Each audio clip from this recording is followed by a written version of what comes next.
بڑی دیر بعد، خان کے بعد، تحریک انصاف کو سہیل افریدی کی صورت میں ایک لیڈر ملا ہے، اور آج اس کے آنے سے لاہور ایک دفعہ دوبارہ متحرک ہو جائے گا۔ ویسے تو لاہور 8 فروری کو فیصلہ دے چکا ہے، میاں برادران کی لاہور سے چھٹی ہو گئی، اور بچہ بچہ جانتا ہے۔ ان کے اپنے بھی کہتے ہیں کہ بڑے میاں صاحب بھی آ رہے، چھوٹے میاں صاحب بھی آ رہے، صاحبزادی بھی آ رہی، سب 47 پہ بیٹھے ہوئے، نہیں تو کوئی کھلوا کے دیکھ لیں حلقہ۔ چیلنج قبول کریں، حلقہ کھلوائیں، سپریم کورٹ کا بینچ بنائیں۔ ہائی کورٹ کے بینچوں کا تو خاتمہ کروا دیا، اور جو 45 طلب کر رہا تھا جج، جس کو بینچ بنایا گیا تھا، اور اس کی سند جعلی قرار دلوا کے، یونیورسٹیوں پہ دباؤ ڈال کے اس کی سند جعلی کہہ کے اس کو ہائی کورٹ اسلام آباد کے جج کی چھٹی کروا دی۔ آپ اندازہ لگائیں۔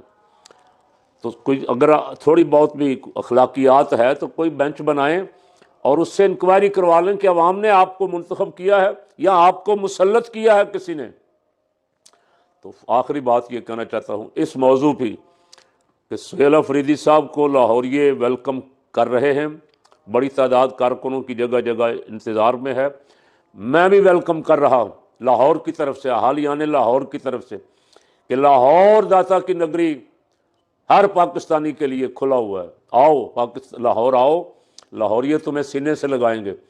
میں امید کرتا ہوں کہ سہیل افریدی کا دورہ لاہور انتہائی کامیاب رہے گا، عوام کو ایک تحریک ملے گی، لوگ جو خوف زدہ تھے، لوگ جو گھروں میں بیچارے بیٹھے ہوئے دبک کے، اب وہ دوبارہ نکلیں گے اور پاکستان میں آزادی اظہار رائے کے لیے، اپنے جمہوری حق کے لیے، انسانی حقوق کی پاسداری کے لیے، اور اللہ اور اس کے رسول صلی اللہ علیہ وسلم کے دین کی سربلندی کے لیے نئے جذبے، نئے ولولے، نئے عزم کے ساتھ کھڑے ہوں گے۔